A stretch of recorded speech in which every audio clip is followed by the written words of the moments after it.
गुरुपौर्णिमा.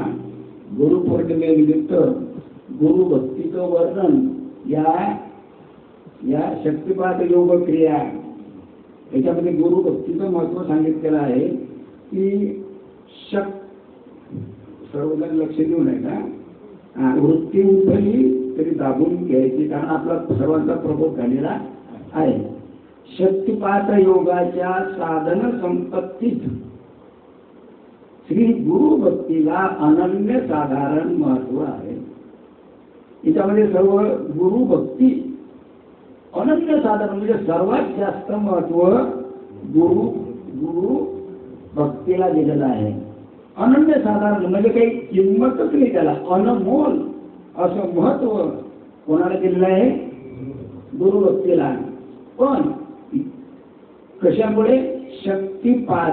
शक्तिपात योगाच्या साधनेत दुसरं चालत नाही. बरोबर आहे.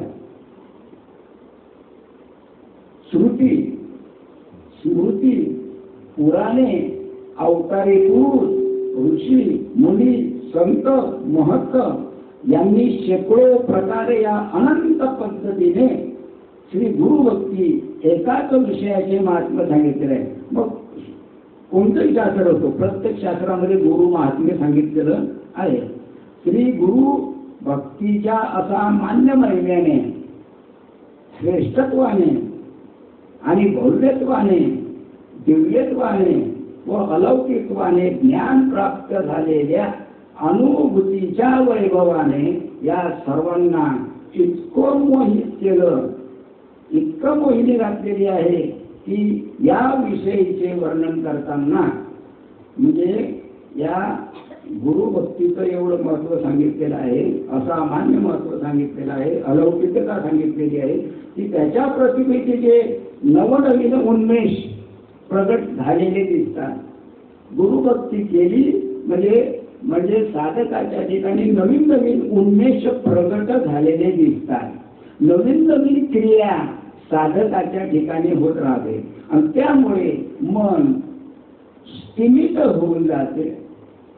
मन स्थिमित होऊन जाते म्हणजे मन अगदी गुंग होऊन जाते. मनाला मन परत राहत नाही. असा दिव्य अनुभव साधकाला येतो.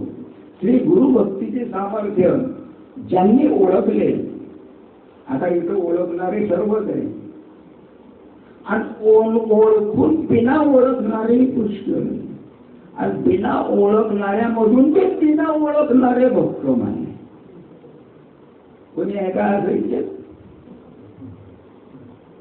सांगा बा, कोणी आहे काय? बरं, सर्व ओळखणारे असं मी समजतो. बरोबर. त्यांच्या कृपेने वर्षभर जे नावून निघाले त्या सर्वांनी श्री गुरुभक्ती एकाच विषयाचा अत्युत्तम स्थान देऊन आपले वाङ्मय कौशल्य पणाला लावण्याचे दृष्टिगोचर झाले. भारतीय वाङ्मयाच्या कान्याकोपऱ्यात दिव्य विषयाचे वैभव आपला रंग उधळी असल्याचे पाहिले की त्यांचे अपरंपार महत्व लक्षात आल्यापासून राहत नाही. या विषयाच्या रंगामध्ये खूप विविधता आहे. ऐसा माझी सद्गुरु स्वामी तोडून टाकीती माझी मेनी आपुलिया निज पद्मयुगी ऐक्यता केली. 21 समासिक. श्री सद्गुरूचा हा महिमा भारतीय संस्कृती आणि साधना या ग्रंथातील मनुष्यत्व या लेखात श्री गोपीनाथ विराज यांनी फार सुंदर वर्णन केले आहे. ते असे म्हणतात की श्री भगवान शंकराचार्यांनी देखील महापुरुषाचा आश्रयाचा महिमा मुक्त कंठाने वर्णन केलेला आहे. आद्य श्री शंकरापासून संतांचा महिमा वर्णन केलेला आहे. त्याच्यानंतर ज्ञानेश्वर महोदयांनी संतांचा महिमा वर्णन केलेला आहे आणि आता संतांचा महिमा सर्वच वर्णन करून राहिलेला आहे. बरोबर आहे. ते महापुरुष म्हणजे दुसरे तिसरे कोणी नसून श्री सद्गुरूच होते. ज्या संतांचा महिमा अनादी काळापासून वर्णन केलेलं आहे ते संत दुसरे तिसरे कोणीच नाही, तर ते फक्त सद्गुरूच होत. असे हे मानव देहधारी सद्गुरू. सद्गुरू म्हटलं की देह आला, आणि सद्गुरू म्हटल्यानंतर देहाला देहच नाही तर सद्गुरूच नाही. त्या निर्गुण निराकाराला, निर्गुण निराकाराची आपली पूजा कशी करायची, करणं शक्यच नाही. कारण या ब्रह्मांडामध्ये ते निर्गुण निराकार पर तत्व ओतप्रोत भरलेलं आहे. मग त्या निर्गुण निराकार परमात्म्याची भक्ती करण्याकरता सद्गुरूची निर्मिती. निर्मित नाही, ते अनादि अनंत काळापासून सद्गुरू जसेच्या तसेच आहे. पण वर्णन करायचं, निर्गुण निराकाराचं वर्णन करता येत नाही. म्हणून निर्गुण निराकार परमात्मा हा सगुण रूपानं सद्गुरू रूपानं अवतरित होतो. आणि त्याची पूजा किंवा त्यांची भक्ती ही अतिशय महत्वाची आहे. कारण जीवांना आपल्या मूळ स्वरूपाकडे पोहोचविणे हे सद्गुरूच काम. आणि आपलं मूळ स्वरूप काय? आपलं मूळ स्वरूप आत्मा. देह आपला, देह आपला आहे, पण आपण देह नाही. देह हा नाशिवंत आहे, देह हा क्षणिक आहे. पण या क्षणिक देहामध्ये जो राहतो तो आत्मा हे आपलं खरं खरं मूळ स्वरूप आहे. मग त्या मूळ स्वरूपाचा विसर पडू नये त्याच्याकरता नाम आहे. आणि हे नाम मिळवण्याकरता सद्गुरूची योजना आहे. आणि सद्गुरूची योजना झाली की जीवाचा उद्धार व्हायला उशीर लागणार नाही. तर त्यांना चैतन्य रूप करणारे खरे अधिकारी असतात. एखाद्या साधकाला दुर्लभ असेल तीव्र वैराग्य, तीव्रतर निवृत्ती भाव आणि मुक्तीची तीव्रतम इच्छा पूर्व पुण्यानेच उत्पन्न होते. अनंत जन्माची पुण्य असेल, अनंत एक नाही बरं, अनंत जन्माची जर पुण्याई असेल तर भगवंत त्या जीवावर कृपा करतो. आणि भगवंतानं जर कृपा केली तर सद्गुरूची भेट होते. आणि सद्गुरूच्या कृपेनं त्याला नाम मिळते आणि त्या नामानं त्या जीवाचा उद्धार होतो. अशी ही साखळी आहे. त्याच्याकरता आपली पुण्याई अनंत जन्माची पाहिजे. आपण सर्व अनंत जन्माच्या पुण्याईनच या ठिकाणी जमा झालो. काहीतरी आमची अनंत जन्माची पुण्य असेल, अनंत जन्माची पुण्य असेल म्हणून आपण इथं आलो, तर त्याचा फायदा घेणं महत्वाचं आहे. जर त्याचा फायदा घेतल्याने ते एवढा मोठा मनुष्य जन्म व्हायला नाही. जे काय करायचं कल करना सो आज, आज नाही इस वक्त निकल जाएगा श्वास तो करेगा कब. आणि हा श्वास निघून गेल्यानंतर काही करू शकत नाही. श्वास गेल्यानंतर काहीही करू शकत नाही. काय करायचं ते आज नाही, आत्ताच्या आत्ताच सुरुवात करा. विचित्र परिस्थिती आहे. मग तीव्रतम आकांक्षा पूर्व पुण्याने उत्पन्न झाली तरी सुद्धा त्याने अत्यंत दुर्लभ अशा सद्गुरु कृपेची प्राप्ती करून घेणे आणि अपरिहार्य आवश्यक आहे. मनुष्य जन्म मिळाला पूर्व पुण्यानं सद्गुरूची प्राप्ती करून घेणं महत्वाचं आहे. बरोबर आहे. भ्रांत जीवांना ब्रह्मानंद प्राप्त करून देण्याचा हा अधिकार देवतांनाच काय, ब्रह्मानंदाची प्राप्ती करून देण्याचा अधिकार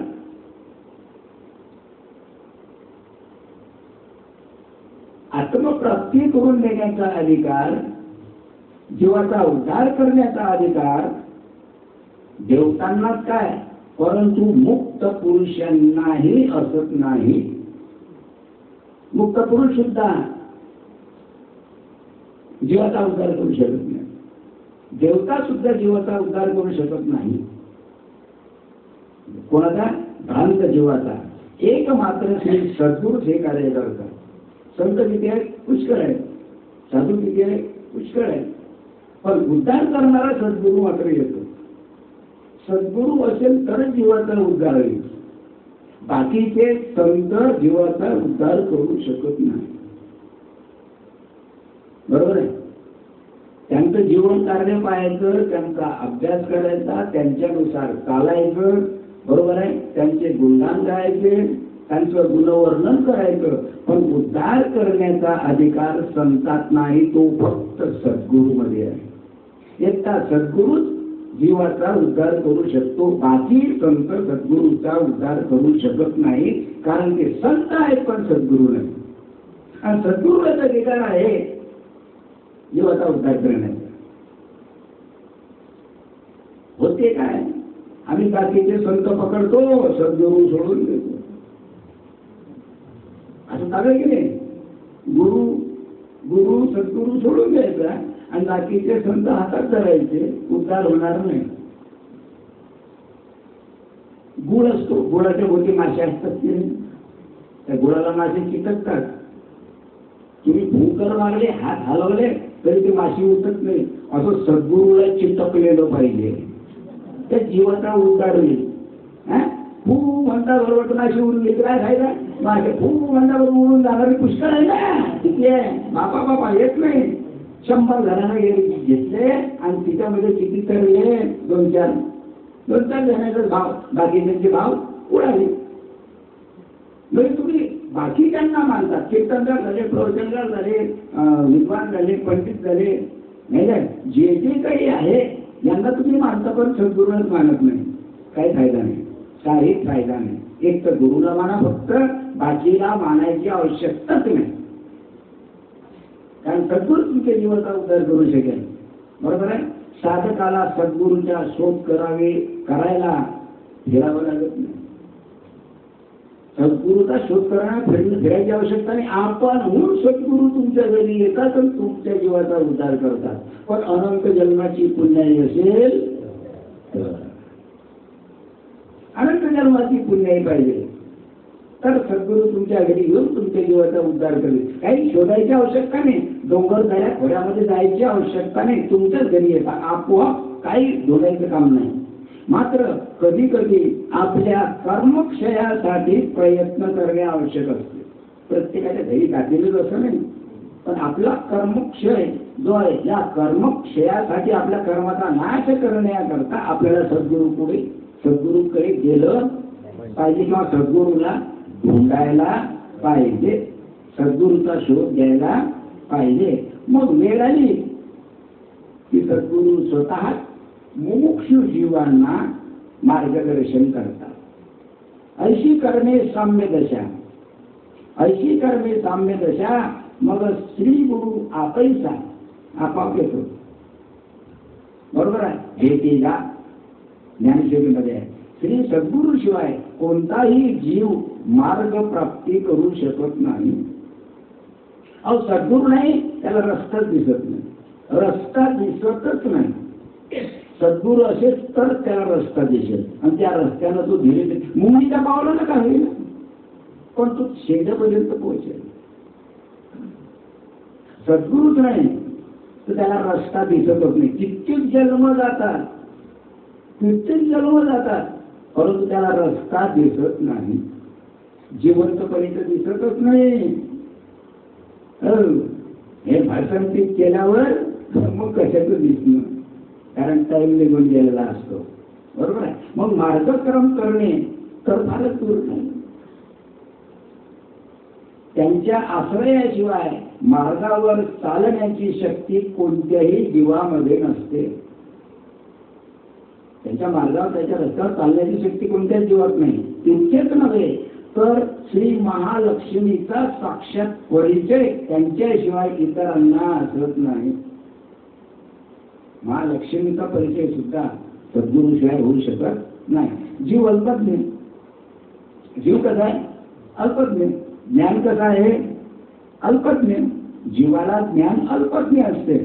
बरोबर आहे. जीव अल्पज्ञ असल्यामुळे मायेमुळे मोहित होऊन दिग्भ्रमात झाल्यामुळे अनंत जन्म तो भरकटत राहतो. अल्पज्ञ आहे जीव अल्पज्ञ आहे, त्याला ज्ञान नाही म्हणून तो फिरून राहिला. जन्मायचं मरायचं, जन्मायचं मरायचं, जन्माचं मरायचं, अशा प्रकारे अनंत जन्म तो त्या भ्रांतीमध्ये फिरूनच राहिला. अनंत जन्म भरकटत राहतो. त्यामुळे श्री सद्गुरूची प्राप्ती होणे फार दुष्कर आहे. गुरुची प्राप्ती होणं अतिशय कठीण आहे. गुरुची प्राप्ती होऊ शकत नाही, अतिशय कठीण आहे. श्री सद्गुरू वास्तविक पाहता श्री भगवानच असतात. म्हणजे भगवंत आणि सद्गुरू हे दोन्ही एकच. ब्रह्म आणि गुरु दोन्ही एकच. ब्रह्म आणि गुरु मध्ये फरक नाही. आणि गुरु म्हणजे देह पाहतो. गुरुला काय पाहतो आम्ही? देहानं पाहतो. पण ते गुरुच्या आतमध्ये जे तत्व आहे, निराकार तत्व, तिकडे पाहतच नाही. नाही डोळे हात पाय, येतो जातो बसतो उठतो खातो पितो मजा मारतो. गुरु कोणीकडे पाहिलं तुम्ही? देहाकडे पाहिलं. पण त्यांच्या आतमध्ये जे गुरु तत्व आहे किंवा त्यांच्या आतमध्ये जे आत्मतत्व आहे, ब्रह्मतत्व आहे, त्या तत्वाचा आम्ही कधी विचारच करत नाही. आता निर्गुण जगाला परमात्माला तुम्ही कुठं ढूंढाल? कुठं ढूंढाल? आणि भेटेल का तुम्हाला? अरे संपूर्ण जग जरी फिरत बसले तरी तुम्हाला देव भेटायचा नाही, कारण तो निर्गुण जगाचा आहे. देव पाहायचा असेल तर सद्गुरूमध्ये पहा. सद्गुरूमध्ये देव पाहला म्हणजे आपोआपच त्याला येणं आहे, आपोआपच तो येतो. श्री गुरुच्या अनुग्रह शक्तीला गुरु गुरु पद म्हणतात. सद्गुरूने जी शक्ती दिली, अनुग्रह दिला, त्याला काय म्हटलेलं आहे? गुरुपद. परंतु श्री सद्गुरु प्रत्यक्ष उपाय आहेत. सद्गुरू प्रत्यक्ष काय झाले? उपाय झाले. त्यांनी भ्रांत जीवांना आपल्याकडे येण्याचा मार्ग जर दाखवला नाही तर त्यांना शोधून काढणे अशक्य असते. जे भ्रांत जीव आहे, जे अज्ञानी जीव आहे, या अज्ञानी जीवांनी जर सद्गुरूला शोधून काढण्याचा प्रयत्न केला नाही तर मात्र ही अशक्य गोष्ट आहे. म्हणजे भ्रांत जीव सद्गुरूला शोधून काढूच शकत नाही, काढूच शकत नाही. सद्गुरू मार्गच आहे व त्या मार्गावरून जाताना शेवटचे पोहोचावायचे ठिकाण काय? सद्गुरूच मार्ग आहे. आणि सद्गुरूच्या मार्गाने चालता चालता शेवटपर्यंत पोहोचण्याचं ठिकाणही सद्गुरूच आहे. सद्गुरूशिवाय दुसरं काहीच नाही. या ब्रह्मांडामध्ये सद्गुरूशिवाय दुसरं काहीच नाही. हो, काहीच नाही, काहीच नाही, फक्त सद्गुरू. कधी भाव बसा, कधी भाव बसा, मुश्किल आहे. हा मोठा मार्ग आहे की लहान सुद्धा तेच फक्त तेच एकमात्र जाणू शकतात. त्यांचा अनुग्रह झाला की अत्यंत मोठा मार्गही छोटा होतो. त्यांचा अनुग्रह झाला, एकदा बोध मिळाला, एकदा नाम मिळालं की केवढाही मोठा रस्ता असला तरी तो रस्ता लहान होतो आणि तो त्या स्थानापर्यंत पोहोचू शकतो. आणि त्यांचा जर अनुग्रह झाला नाही तर अत्यंत लहान मार्गही काय होतो? मोठा होतो. ज्यावेळी साधकावर महान अनुग्रह होतो त्यावेळी एका क्षणात सर्व मार्ग अदृश्य होतात. सद्गुरूची कृपा झाली की अनेक जे मार्ग असतात, अनेक जे फाटे फुटे असतात. आता फाटे फुटे आपल्या ठिकाणी यायचे नाही. हा देव करू दे, तो देव करू दे, या देवाला जाऊ दे, त्या देवाला जाऊ दे, इकडे जाऊ दे, तिकडे जाऊ दे, किती फाटे आहे. आपोआप जीवनामध्ये इतके फाटे आहेत की फाटेच फाटे. बरोबर आहे. ज्यावेळी साधकावर महान अनुग्रह होतो त्यावेळी एका क्षणात सर्व मार्ग अदृश्य होतो. बाकीचे सर्व मार्ग जातात. सद्गुरूने दिलेल्या मार्गावरच मनुष्य चालतो. हा एकच मार्ग योग्य आहे. याच मार्गाने चालायचं. याच मार्गाने चालल्यानंतर आपण आपल्या ठिकाणापर्यंत पोहोचू. बाकी अन्य कितीही साधून, कितीही संतानं काहीही सांगितलं तरी त्या मार्गापर्यंत तो जीव पोहोचू शकत नाही. गॅरंटी. कोणी गॅरंटी देत नसेल, तिथं गॅरंटी आहे. पण त्या गॅरंटीवर भरोसा तर पाहिजे. मग गॅरंटीवर भरोसा नसणारी किती आहे? मलकापुरात भक्कम आहे. आला चेव गेला देव. चेव आला तर म्हणा तुम्ही, नाही तर जा, काही इंधन नाही.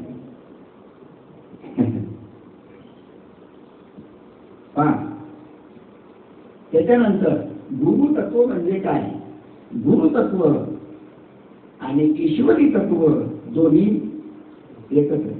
गुरुतत्व आणि ईश्वरी तत्व अलग नाही. गुरु आणि ईश्वर जर एक आहे, गुरु आणि ब्रह्म जर एक आहे, तर गुरु तत्वामध्ये ईश्वरी तत्व, ईश्वरी तत्वामध्ये गुरु तत्व आहे. दोन्ही समान आहे, दोन्ही सारखे आहे. मग या ईश्वरी तत्वाचा साक्षात्कार हे जे ईश्वरी तत्व आहे, या ईश्वरी तत्वाचा साक्षात्कार गुरु रूपाने होतो. काय ईश्वरी तत्वाचा साक्षात्कार करायचा असेल, परमात्म्याचा साक्षात्कार करायचा असेल, तर तो गुरु रूपाने होतो. माझ्या विठोबाचा त्याचा प्रेम गावन आपणची देव होय गुरु. अरे तो विठ्ठल गुरु रूपाने येतो, त्या जीवाचं काय करतो? उद्धार करतो. किती सोपी आहे, काही कठीण आहे काय? परमात्मा शिव अनंत अवघे अज निष्कळ ओंकार मनरहित सर्वत्र सूक्ष्म रूपाने असतो. त्यामुळे त्याची पूजा करणे शक्य होत नाही. आता भगवंत सर्वीकडे निपुंजनाला परमात्मा सर्वीकडेच आहे, एवढीशी सुद्धा जागा शिल्लक नाही. मग त्याची पूजा कशी कराल? त्या भगवंताची पूजा कशी कराल तुम्ही? भगवंत निर्गुण आहे, निराकार आहे, ओतप्रोत भरलेला आहे. त्या परमात्म्याची पूजा कशी करायची? यासाठी साक्षात श्री शिवच गुरु रूपाचा आश्रय करतात. स्वतः शिव, स्वतः ब्रह्म, स्वतः परमात्मा गुरु रूपाचा आश्रय करतात आणि या भूलोकावर अवतरतात. जसं श्रीपाद बाबा अवतरले आणि श्रीपाद बाबामुळेच आपल्याला सर्वांना हे ज्ञान मिळालं. नाही तर आपण काय गल्लीने खसखस काहीच किंमत नसते तुम्हाला आणि आम्हाला नाही, कोणाला. महान कार्य आहे श्रीपाद बाबांचं. जेवढं कार्य आहे एवढं कार्य करणं अतिशय अवघड आहे. पाहिजे पश्चिम महाराष्ट्रामध्ये एवढं मोठं कार्य आहे श्रीपाद बाबाचं. फक्त आपल्या विदर्भातच त्याची वाण आहे. कारण विदर्भ म्हणजे काय? मी मोठा अहंकार, मी पण नशेनाचा खिशात दमडी, पण साऱ्या जमान्याचा अहंकार, मी पण. आणि म्हणून असं असल्यामुळे आम्ही संतांना मानत नाही, सद्गुरूला मानत नाही. देवांना मानतो पण कसं? नावाला. काय तिथं आहे काय पांडुरंगाची पूजा आहे, चाललंय झाला देव. देव म्हणते असं काय, मग शेवटी मी असंच करतो. तुम्ही नुसतं असं करता, देव म्हणजे इकडे असं ढकलून देतो की तिथून सुटायचं कामच नाही. देवाला नुसतं एक हात दाखवतो तुम्ही, पण देव किती हात दाखवतो? किती हात दाखवतो? दोन. आपण देवाला फक्त एक हात दाखवतो, हा एकच हात आहे, दुसरा हात कुठे नाही. पण देवाला जर एक हात दाखवला तर देव काय करतो? ओ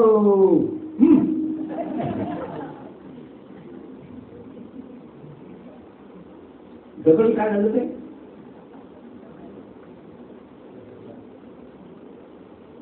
कठीण. बर. त्यामुळे भक्तीद्वारा त्याचे पूजन करता येते आणि म्हणून गुरुची भक्तीद्वारा गुरुचं पूजन केले जाते. आणि तोही एक शुभ दिवस असतो, तोही एक महत्वाचा दिवस असतो, तो म्हणजे गुरु पौर्णिमा. बरोबर आहे. आणि या भक्तीमुळे ते संतोष होऊन मुक्ती घेतात. परमेश्वरी तत्वाने युक्त असलेली शिवरूप आकृती, परमेश्वरी तत्वाने युक्त असलेली शिवरूप आकृती मनुष्याला दृष्टीगोचर होऊ शकत नाही. म्हणजे परमात्मा हा मनुष्याला दृष्टीगोचर होऊ शकत म्हणजे दिसू शकत नाही. यासाठी श्री शिवशंकर स्वतः गुरुराय गुरुरूप धारण करून युगायुगाप्रत शिष्याचे रक्षण करतात आणि उद्धार करतात. अरे जेवढे काही संत होऊन गेले, जेवढे काही संत होऊन गेले ते सगळे गुरुरूपच. आणि त्यांनी काय केला? शिष्याचं रक्षणही केलं आणि त्यांचा उद्धारही केला. प्रत्येकाचा गुरु असतो एक, संत अनेक, गुरु एक. बरोबर आहे. सर्व संत सद्गुरु रूपानं म्हणजे सर्व संतांना सद्गुरूचं रूप आलेलं आहे. ज्यांना आम्ही संत म्हणतो, ज्ञानेश्वर माऊली झाले, एकनाथ महाराज झाले, नाही काय नामदेव, हे सर्व सद्गुरु रूपानं आलेले आहे. आपल्या दृष्टीनं ते संत आहेत, आपल्या दृष्टीनं ते संत आहेत, गुरु नाही. परंतु त्यांनी ते जे वेळोवेळी योग्य मार्गदर्शन केलं त्या रस्त्यानं जर बरोबर चालले तर मात्र सद्गुरूची भेट झाल्याशिवाय राहत नाही. साक्षात परमशिव स्वतः आपल्या शिष्यावर अनुग्रह करण्याकरता, या अनुग्रह कोण करते? प्रत्यक्षात शिव, प्रत्यक्षात भगवंतच शिष्यावर अनुग्रह करतो. आम्ही हाडा मासाच्या देहाला गुरु समजतो, हाडा मासाचा तिथं संबंध नाही. मग परमशिव स्वतः आपल्या शिष्यावर अनुग्रह करण्याकरता मनुष्य रूपाच्या आवरणाखाली कोणतं रूप घेता? सद्गुरु रूप कोणाचं घेता? भगवंत कोणाचं रूप घेतो? मनुष्याचं रूप घेतो. आणि त्या मनुष्य रूपाच्या आवरणाखाली पृथ्वीवर संचार करतात. जे कार्य श्रीपाद बाबांनी केलं. श्रीपाद बाबांनी अवतार घेतला, तो अवतार शिवाचा, तो अवतार श्रीपादाचा, तो अवतार दत्ताचा, तो रामाचा, तो कृष्णाचा, तो शिवाचा. बरोबर आहे. मनुष्य रूपाच्या आवरणाखाली पृथ्वीवर संचार केला श्रीपाद बाबांनी. आणि म्हणून तुम्हाला आम्हाला हे नाम मिळालं. हे परमशिव तत्व अत्यंत निरामय असून सुद्धा सद्भक्तांना व साधकांना मार्गदर्शन करण्याकरता शक्तिपात योगाची दीक्षा देण्याकरता. आता शक्तिपात योगाची दीक्षा देणं, शक्तिपात याचा अर्थ मी तुम्हाला शक्तिपात करणं याचा अर्थ कुंडलिनी शक्ती जागृत होणं. शक्तिपाताचं दुसरं नाव आहे अष्टसात्विक भाव. कोणी त्याला अवस्था म्हणते, कोणी अष्टसात्विक भाव म्हणते, कोणी त्याला महाभाव म्हणतो. अशा प्रकारची पुष्कळशी नावं शक्तिपाताला आहेत. शक्तिपात याचा अर्थ अष्टसात्विक भाव. मग श्री गुरु रूपाने साकार होऊन आपल्या कृपेचा साठा मुक्त हस्तांनी देतात. आपल्याजवळ जे कृपा आहे, कृपे म्हणजे प्रत्येक अज्ञानी भ्रांत जीवावर, अज्ञानी जीवावर ते कृपा करतात आणि तो साठा शिष्याला पुरवतात. एवढा मोठा साठा सद्गुरूनं शिष्याला दिल्यानंतरही त्या साठ्यामध्ये कमतरता येत नाही. एवढा मोठा खडू आहे. शिष्य काय करतो? फळ्यावर लिहितो. खडू कमी होतो का जास्त होतो? कमी होतो. तसं सद्गुरूच्या ठिकाणी असलेले जे ज्ञान आहे हे ज्ञान कमी होत नाही, ते वाढतच जाते. त्यांच्या ठिकाणी असलेला आत्मतत्वाचा जो साठा आहे हा साठा कधीही कमी होत नाही. बरोबर आहे. मग जे लोक पापी असतात ते श्री गुरु तत्वाला समजू शकत नाही. पापी लोक गुरु तत्वाला काय समजतील? पापी लोकांना गुरु समजत नाही, पापी लोकांना देव समजत नाही. नास्तिकाला काय देव कळणार हो? जो देवाला मानतच नाही त्याला देव काय करणार? बरं, देव नाही कळला तर गुरु काय करणार? त्याला संत काय करणार? त्याला चांगला मनुष्य काय करणार? कारण तो मुळातच कसा असतो? पापी असतो. पापी मनुष्याला गुरु तत्वाच्या रूपात, परंतु पुण्यवान असतात त्यांना गुरु तत्वाच्या रूपाने साकार झालेले शिवतत्व प्राप्त होते. पाप्याला नाही, शिवतत्व प्राप्त होणं हे पुण्यवान मनुष्याचं काम आहे. ज्याप्रमाणे आंधळा मनुष्य उगवलेल्या सूर्याला पाहू शकत नाही. किती सुंदर उदाहरण. डोळे दोन्ही असतात पण दोन्ही डोळे आंधळे असतात. सूर्याला तो पाहू शकत नाही. त्याप्रमाणे साक्षात परम तत्व स्वरूप श्री गुरु दृष्टी समोर वावरत असून सुद्धा भाग्यहीन मनुष्याला त्याचे खरे स्वरूप कळत नाही. डोळ्यासमोर आहे, दृष्टी समोर आहे, परंतु त्याचं महत्व कळतच नाही.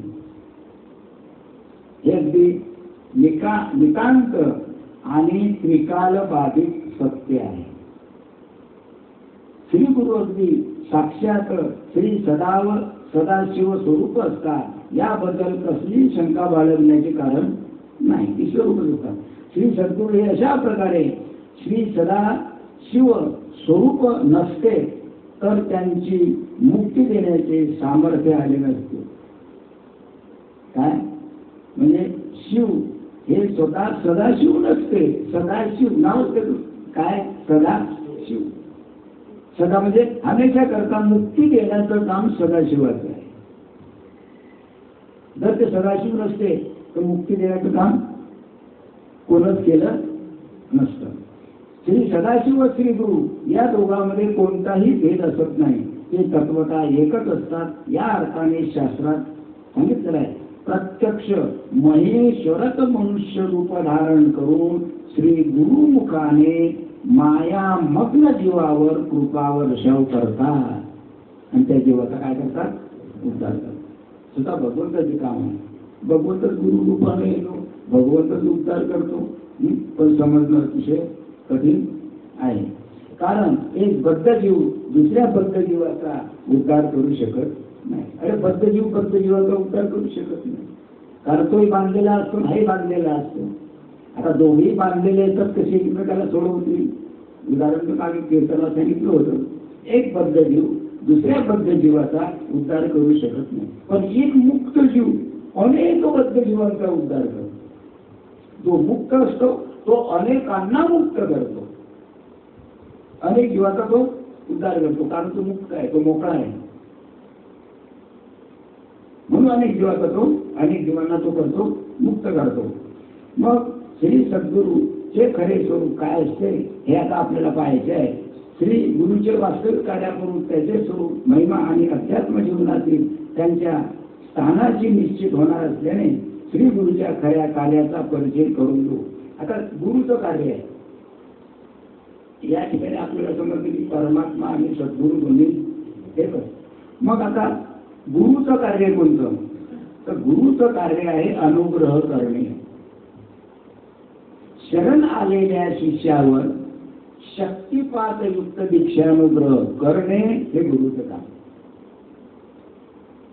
गुरु काय करतात? शिष्यावर शक्तिपात क्रिया करतात.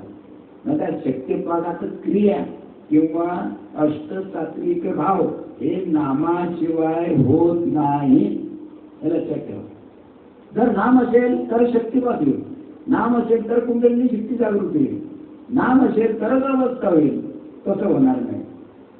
म्हणून शरण आलेल्या शिष्यावर शक्तिपातयुक्त दीक्षानुग्रह करणे हे सद्गुरूचे खरे कार्य आहे. असा दीक्षानुग्रह युक्त शिष्य साधन संपन्न होऊन कृतकृत्य होतो. या अनुग्रहामुळे आनंदाची मंगलमय अनुभूती, योग्य शिष्याचा उद्धार व अयोग्याचा योग्यता देऊन उद्धार, समभाव, संपन्नता, दुःख निवृत्ती, ज्ञानदान, शक्ती जागरण, भाव, भक्तिदान, दिव्य चक्षुचे उन्मिलन इत्यादी सर्व कार्य आपोआपच घडून येतात. एका अनुग्रहातच ही कार्य अनुशुद्ध असतात. फक्त एका अनुग्रहात सर्व कार्य घडून येतात. ही कार्य म्हणजे सद्गुरूची शिष्यावर केलेल्या दिव्य दीक्षानुग्रहाची कृपा. त्यांचे स्वतंत्र दर्शन आपण कर्मशः घेणार असलो तरी शक्तीच्या जागृतीशिवाय ही सर्व कार्य कधीही पार पडू शकत नाही. शक्तिपाताच्या मार्गाने शिष्याला खरा खरा अनुग्रह होत असतो. खरा अनुग्रह किंवा शक्तिपात झाला तर खरा अनुग्रह, नाही तो अनुग्रह नाही. किती गुरु आहे? पुष्कळ गुरु आहे. अनुग्रह किती? अनुग्रह किती लोकांनी घेतले? पुष्कळ घेतली. दीक्षा किती लोकांनी घेतली? पुष्कळ लोकांनी. नाम किती लोकांनी घेतलं? पुष्कळ लोकांनी. अरे हो, पण शक्तिपात झाला का? तुमच्या ठिकाणी अष्टसात्विक भाव निर्माण झाले का? आजकाल तर अशी परिस्थिती आहे की जे ब्रह्मया ब्रह्मांडाचा ओतप्रोत भरले तर ब्रह्माचे खाड भरणं लावले लोक आहे. एक ब्रह्म, एक परब्रह्म, एक पूर्ण ब्रह्म. हे काय? तिन्ही कसे आहेत? तिन्ही कसे आहेत? आणि आपला साधक शंभरा साधक सांगू शकेल हे तिन्ही एकच आहे. कारण ओम तत्सत ओम तत्सत तिन्ही शब्द एकच आहे. तिन्ही शब्द प्रबोधामध्ये आलेले आहेत. त्याच्यामुळे देवाचे 2 नावं नाही तर 3 नावं नाही तर 5 नावं नाही, काही नाही. देवाचं नाव फक्त एकच आहे. आणि ते म्हणजे तुम्हाला मिळालेला प्रबोध नाम तिन्ही ते एकच, हे एकच. पण नाम कशा करता? मी आत्मा आहे याची अनुभूती येण्याकरता, हे कळण्याकरता नाम. मग आत्मा मीच नाही, बाकीचे काय, बाकीचे आत्मा नाही काय, तर सारं जगत आत्मरूप आहे हे कळण्याकरता प्रबोध असतो. दोन्ही एकच आहे. मग शक्तिपाताच्या मार्गाने शिष्याला खरा करून अनुग्रह होत असतो. ज्या अनुग्रहामध्ये शक्तीचा पात, अनुग्रह असा पाहिजे की ज्या शक्तीचा पात म्हणजे शक्ती संक्रमण होऊन शक्ती जागृत होत नाही, त्या ठिकाणी मोक्ष सिद्धी कदापिही प्राप्त होत नाही. अनुग्रह असा पाहिजे की शक्ती संक्रमण व्हायला पाहिजे, शक्तिपात व्हायला पाहिजे. जर शक्तिपातच होत नाही त्याला मोक्ष सिद्धी कधीच मिळणार नाही. किती ग्रंथ तुम्ही पाठ केले तर मोक्ष सिद्धीचा तो अधिकारी नाही, होतच नाही. त्याच्याकरता शक्तिपात महत्वाचा आहे. आणि नेमकं हा शक्तिपात हे अष्टसात्विक भाव ही अवस्थाच जगाला आवडत नाही.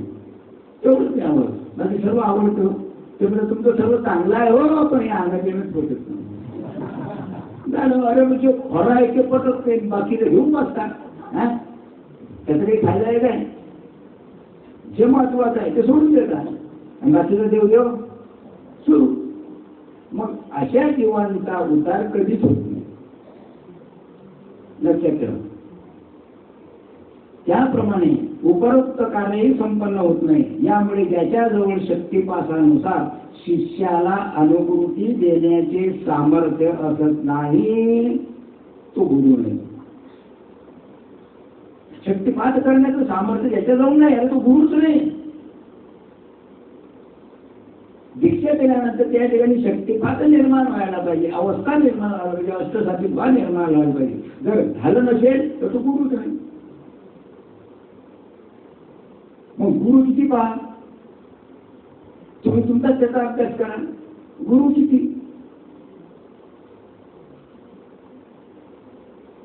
आरंभीला गेले, शिकून आले, विद्वान होती, पंडित होती, गुरु होणार नाही, लक्षात ठेवा. गाडीवर बसले तरी गुरु होणार नाही, गाडीच्या खाली बसले तरी गुरु होणार नाही. त्याच्या ठिकाणी शक्तिपात करण्याची क्रिया व्हायला पाहिजे, ती साधकावर करता आली पाहिजे, तरच ते सद्गुरू. किती जण डुबले बोलायचं, किती लोक डुबले बोला. अरे हो स्वतः बोला नाही, किती जण डुबले, सर्वही डुबले. तुम्ही भाग्यवान आहे, तुम्ही आले भाग्यवान, डुबले गेले, आले गेले, आले मरत राहा. एक बसा दात बसा, एक बसा दात बसा. पुण्याने एखाद्या जन्मात जर एखाद्या संताची भेट झाली तर त्या जीवाचा उद्धार, नाही तर उद्धार नाही. मारत बसा चक्रा, आवते जावते, जन्म मरण, जन्म मरण. भयानक परिस्थिती आहे जगाची, भयानक परिस्थिती आहे. आणि तिच्यातून आपण सुटलो हे आपलं महान भाग्य. आपण तिच्यातून सुटलो हे महान भाग्य. पण ते भाग्यच आम्ही अभाग्य करतो. भाग्य तर आहे, नामचं मिळालं, पण आमचा भाव बसत नाही ना एका देवावर. आमच्या ठिकाणी देव किती? 1000. देव किती पाहिजे? देव किती आहे? भक्कम देव आहे, वारापर्यंत देव आहे. दगड उचलला की देव, दगड उचलला की देव आहे की नाही? देव तुम्हाला सांगितलं, आता मी मागच्या वेळी सांगितलं होतं, देव किती? सर्वजण काय म्हणत, जसे फार हुशार आहे मी, सर्वजण देव किती, एक. एक. मग पूजा कोणाची करता, गुरुवारी गुरुची, शुक्रवारी शुक्राची, शनिवारी मारुतीची, रविवारी सूर्याची, आणखी काय आणखी काय आणखी लागोदीचे सण आहे, त्या सणामध्ये प्रत्येक देवाची पूजा आहे. मग देव किती झाले,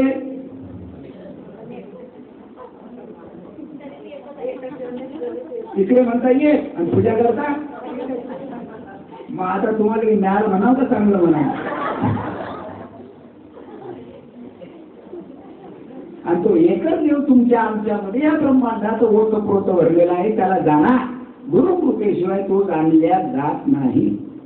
मग शक्तिपाठानुसार शिष्याला जर अनुग्रह देण्याचं सामर्थ्यच असत तर तो गुरुच नाही ना, सामर्थ्य पाहिजे तेवढं. त्या श्री गुरु शिष्याचे मंगल कधीच होत नाही, शक्तिपातच होत नाही, अवस्थाच होत नाही, याच्यासाठी होत नाही.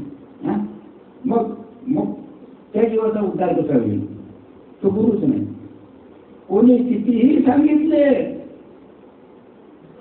ऐकून घ्या, कोणी नाही तर गेले एखाद्या साधू की तो, कोणा दुसरे गेले की तो, कोणी गेले किती झाले, किती झाले, मग कमी झाले, आणि आम्हाला तेच आवडतात. पण स्पष्ट सांगितले नाही शास्त्रात, कोणी कितीही सांगितले, पण या शब्दावर माझ्या शब्दावर कोणी विश्वास ठेवणार नाही. फार एखाद्याने ठेवला तर ठेवला, नाही तर तुम्ही तिकडे आम्ही येतो. दुनिया कशी आहे, गोलमाल. आणि जर स्पष्ट सांगितलं, कोणी कितीही सांगितले, शब्द जंजाळाने भुलवले, मस्त प्रवचन केलं, मस्त कीर्तन केलं, नाही काय, मस्त विद्वान आहे, पंडित आहे, ज्ञान आहे, खूप सांगितलं खूप सांगितलं, तरी त्या अनुग्रहात जर अनुभूती देण्याचे सामर्थ्य नसले तर जीवाचा उद्धार होणार नाही. आणि तो बोलून राहिला, कीर्तन करून राहिला, प्रवचन करून राहिला, कार्याने करून राहिला, सत्य करून राहिला ना, वाईट नाही आहे, चांगलं. पण तिच्यामध्ये अनुभूती देण्याचं, अनुभव आणून देण्याचं सामर्थ्य नाही. जीवाचा उद्धार कसा होईल, असा अनुग्रह हा कवडीमोल किमतीचा असतो. मग अशाच अनुग्रहानं लोक फसले,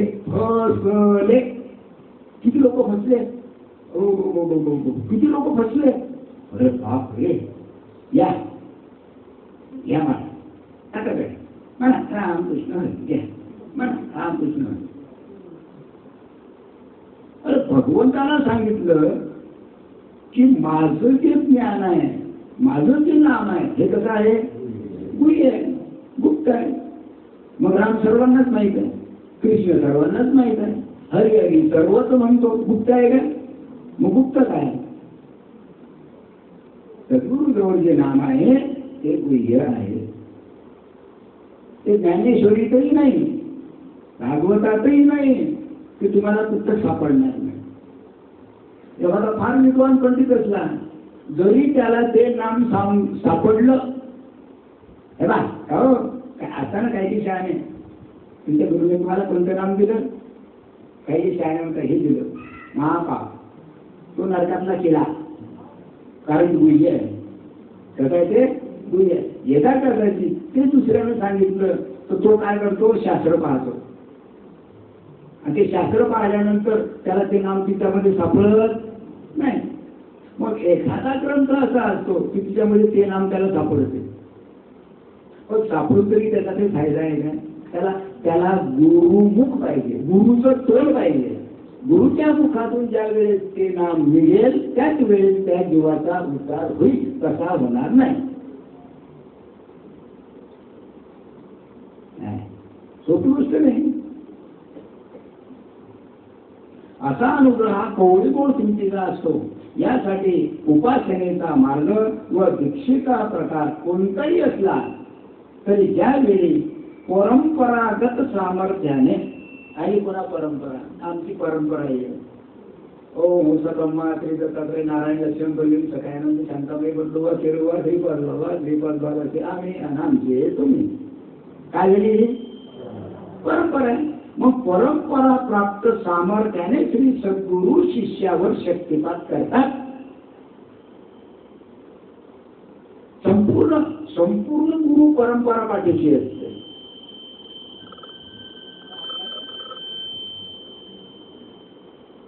थोडा आवाज झाला, मोठा झाला. गुरु परंपरेनुसार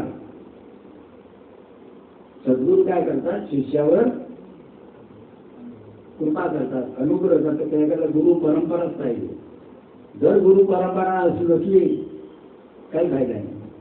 मग ज्याला मी गुरु म्हणतो त्याला विचार, तुमचा गुरु कोणता, त्याचा गुरु कोणता, त्या गुरुचा गुरु कोणता, त्या गुरुचा गुरु कोणता, त्या गुरुचा गुरु कोणता, सांगेल का तो? नाही.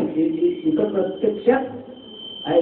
अरे तू लहान करा ना आवाज, कोणी नाही का, थोडा लहान होत नाही का, बटन असं करा ना, ते थोडा लहान कर. पहिलंच बटन थोडा लहान, थोडा लहान, हा थोडं लहान, बस बस बस बस काय. हा असं आवाज पाहिजे होतं पहिलं, आहे की नाही? ऐकू. बर. मग ज्यावेळी परंपरागत प्राप्त सामर्थ्याने श्री सद्गुरू शिष्यावर शक्तिपात करतात, तेव्हा आत्मज्ञानाची प्राप्ती होऊन शिष्य मोक्षाचा अधिकारी होतो. गुरु परंपरेशिवाय मोक्षच नाही हो. तुम्ही काही प्रयत्न करा, किती प्रयत्न करा. आता तिच्यावर उदाहरण देतो. आपण नाम घेतलं, आपण मोक्षाचे अधिकारी झालो. आपण नाम घेतलं, आपल्या घरच्यांनी सर्वांनी घेतलं, मोक्षाचे अधिकारी झाले. तो आपल्याच घरचे काही असे आहे की त्यांनी नाम घेतलं नाही, तो मोक्षाचा अधिकारी नाही. मग तो नवरा असो का, बायको असो का, पोरगा असो का, माय असो का, बहीण असो का, भाऊ असो का, चुलत भाऊ असो का, अंतिम कोणता भाऊ असो, तो मोक्षाचा अधिकारी नाही. बरोबर आहे? मग आमचं झालं म्हणजे झालं काय? नाही. जे आपल्याला मिळालं ते इतरांना मिळाला पाहिजे म्हणजे तुम्ही भाग्यवान. जे आपण अशी खावे ते इतराशी द्यावे आणि शहाणे करून सोडावे सकळ जन. जे आपल्याजवळ आहे ते इतरांना सांगायचं, पण नाम नाही सांगायचं. हा विषय समजून सांगायचा नाही, तिचा नाम सांगायचं नाही. हा विषय इतरांना समजून सांगायचा की जेणेकरून तो नाम घेण्यास तयार होईल. बरोबर आहे? अरे आपल्या घरात पहा ना, प्रत्येक जण आपल्या घरामध्ये विचार करा, आपल्या घरातल्या किती लोकांनी नाम घेतलेलं आहे, नाम घेतलेलं नाही. मायेवर साऱ्या जमान्याचं प्रेम, बापावर साऱ्या जमान्याचं प्रेम, पप्पावर साऱ्या जमान्याचं प्रेम, पप्पीवर साऱ्या जमान्याचं प्रेम, भाऊवर साऱ्या जमान्याचं प्रेम, बहिणीवर साऱ्या जमान्याचं प्रेम आहे. पण त्या जीवाचा उद्धार होईल काय? मग एवढं तुम्ही प्रेम करता, हे खरं की खोटं बोलताय? मग असं कधीतरी तुम्हाला वाटलं काय? म्हणजे तुम्ही त्या का मारू आले आम्हाला?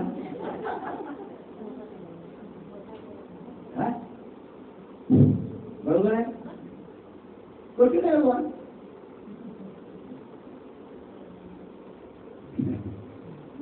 विचार करा, अजूनही विचार करा. नवरा म्हणू का बायको म्हणू, रडायचं नाही.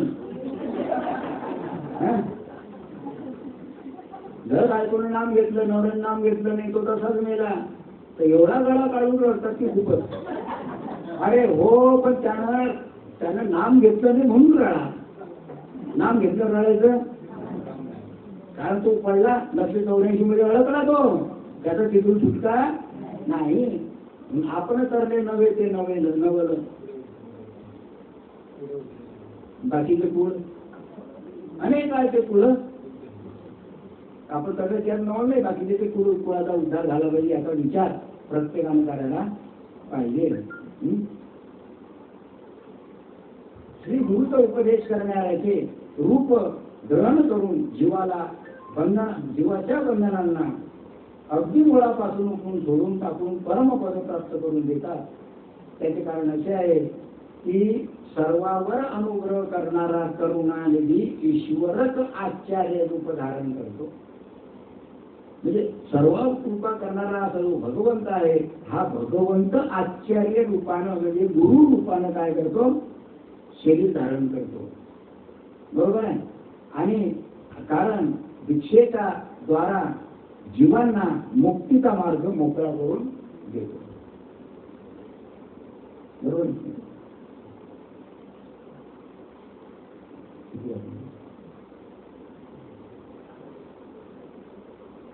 बर. आनंदाची मंगलमय अनुभूती. जे शक्ती संचार करतात ते श्री गुरु. जे शक्ती संचार करतात ते गुरु. म्हणजे नाम दिल्यानंतर त्याच्या आतमध्ये शक्ती संचार होतो. म्हणजे त्या ठिकाणी अष्टसात्विक भाव होतो किंवा शक्तिपात होतो. बरोबर आहे. त्याला गुरु म्हणतात. हे तर समजतं सर्वांना. समजलं. आणि ज्याच्यामध्ये शक्ती संचार होतो, गुरु ज्याला नाम दिल्यानंतर ज्याच्यामध्ये शक्ती संचार होतो तो शिष्य. काय शक्ती संचार करता आला पाहिजे त्याला गुरु म्हणतात. आणि त्याच्यामध्ये समोरच्या मनुष्यामध्ये शिष्यामध्ये शक्ती संचार झाला नाही तर तो शिष्य नाही. दोन्ही बाजू कशा पाहिजे? सारख्या पाहिजे. शक्ती संचार करता आला पाहिजे. काय ते शक्ती संचाराचा त्याला अनुभव शिष्याला घेता आला पाहिजे. आता गुरु कसा तर शिष्य कसा. आता कसा मिळेल बघा. जगामध्ये परिस्थिती कशी आहे बोला. कशी परिस्थिती अशीच परिस्थिती आहे. अरे नाम तर देतो म्हणजे गुरुच जर शक्ती संचार नाही, गुरुच्याच जर अंगात येत नाही तर बाकीच्या अंगात कशी येईल? बरोबर आहे की नाही? मग जीवाचा उद्धार कसा होईल? इथं बोलून काही फायदा नाही. असे याचे घडत नाही. तर सर्व खटपट व्यर्थ जाते. असं जर असतं तर सर्व खटपट व्यर्थ. गुरु व्यर्थ, शिष्य व्यर्थ. कारण त्याच्यामध्ये उद्धाराचं कामच नाही. याचे खरे कारण असे आहे की ज्याच्या जवळ परंपरेने प्राप्त झालेली शक्ती नसते ते स्वसामर्थ्याने शिष्याला आनंदाची परम मंगलमय अनुभूती शक्ती संचाराने देऊ शकत नाही. अरे त्याच्या स्वतःमध्ये सामर्थ्यानं ते शक्ती संचाराचं अवस्था त्याला जर झालेली नसली तर बाकी त्यांना होईल काय? होणारच नाही. तो त्याला अनुभव आणून देऊ शकते काय? नाही. हे नुसता उपदेश आणि शास्त्र चर्चा करतात. फक्त उपदेश करतात. देव असा आहे, देव तसा, म्हणजे हे कीर्तन प्रवचन वगैरे जे आहे ना, मग हे असं फक्त उपदेश करतात, शास्त्राची चर्चा करतात. परंतु जीवाचा उद्धार करण्याचं सामर्थ्य त्यांच्यात नाही. परंतु त्याचा काही मात्रही उपयोग होत नाही. आणि म्हणून योग वासिष्ठामध्ये काय सांगितलेलं आहे? दर्शनात, स्पर्शनात, शब्दात कृपया शिष्योद होते. म्हणजे काही दर्शनानं करले, काही स्पर्शानं करले, काही शब्दानं करले आणि काही कृपेनं करले.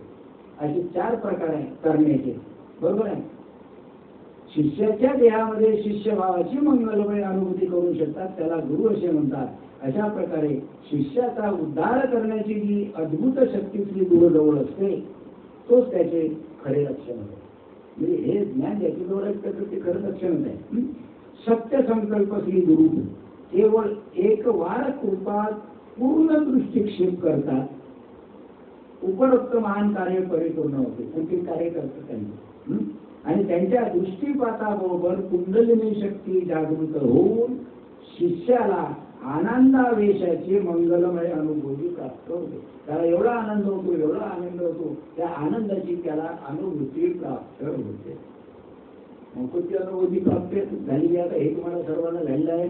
त्याचा तुम्हाला अनुभव आलेला आहे. आनंदाचे डोई. बरोबर आहे.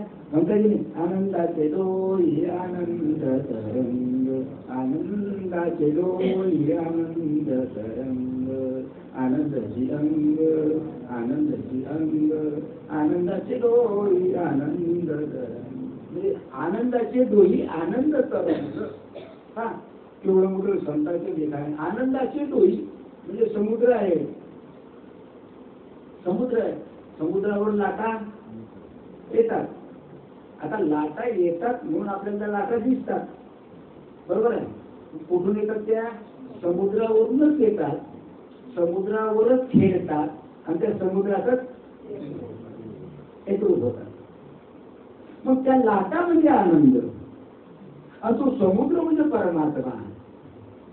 त्या परमात्म्याचाच आनंद, त्या परमात्म्याचा जो आनंद असते, हा आनंद आपण त्याच्यावरच जोडतो, त्याच्यावरच तो आनंद उपभोगतो आणि शेवटी तिच्यातच जीवन जातो. जीवाचा उद्धार. तरंग होत हे काय? तरंग. हे काय? तरंग. आनंदाची डोई. आनंदाचा डोईमध्ये कोण? समुद्र. खेळून राहिले विचार, खेळून राहिले विचार, जोपर्यंत आहे तोपर्यंत खेळून राहिले. देह संपलं की सामावून गेले. संतांच्या प्रत्येक अभंगात एवढा अर्थ आहे, पण त्याचा विचार करणं महत्वाचं आहे. विचार केला गेला पाहिजे आणि विचार होतो. साधकच विचार करते. बाकीचे आनंद म्हणतील, फक्त म्हणतील. काय किती छान अभंग आहे, किती छान अभंग आहे. असं छान अभंग आहे, पण त्याचा अनुभव पाहिजे का नाही? तर त्याचा अनुभव काही समजत नाही. हो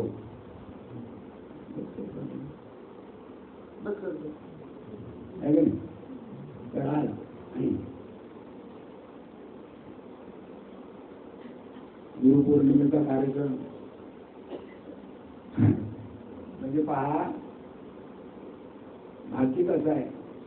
ज्याच्या भाग्यात असलं तो गुरुपौर्णिमेचा कार्यक्रम करतो, ज्याचं भाग्य मोठं तो गुरुपौर्णिमेचा कार्यक्रम करतो.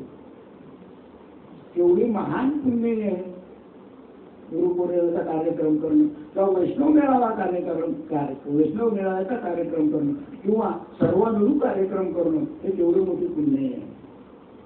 महान एवढी पुण्य जगात. अरे पैसे काही असे खर्च होतात, खूपच खर्च होतात, त्याला काही किंमत नाही. पण या कामात पैसे खर्च झाले पाहिजे. तर आज विठ्ठलबाईचे एक जो कार्यक्रम झालेला आहे, हा त्यांनीच केलेला आहे.